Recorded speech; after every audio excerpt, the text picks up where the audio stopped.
புண்ணியம் பண்ணியிருந்தா மட்டும்தான் வேலுக்கு பூஜை பண்ண முடியும்.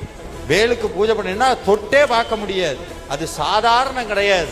சாமி சொல்றா, சுடற்பரிது ஒளிப்ப நிலவு ஒழுக்கமதி ஒளிப்பாலை அடக்குதலல் ஒளிப்ப ஒளிர் ஒளிர்பிறவை வீசும். பிரகாசமான சூரியனை காட்டிலும் பிரகாசமான சந்திரனை காட்டிலும் கோடி மடங்கு பிரகாசமானது முருகப்பெருமானுடைய வேல்.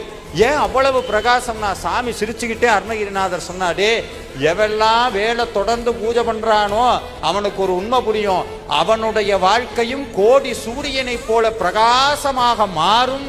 அப்படி ஏதாவது மீறி எனக்கு கஷ்டம் வந்தா என்ன பண்றது, கலங்காத, கஷ்டத்தை பார்த்து கலங்காத. பெரிய துன்பம் வந்து நிக்குதா, துன்பம் ஒவ்வொரு தடவையும் முருகன்ட்ட போய், முருகா எனக்கு பெரிய கஷ்டம், முருகா எனக்கு பெரிய கஷ்டம் சொல்லாதீங்க, கஷ்டத்துக்கிட்ட போய் சொல்லுங்க, என் முருகன் எவ்வளவு பெருசு தெரியுமா, என் முருகன் எவ்வளவு பெருசு, கைவிடவே மாட்டேன்.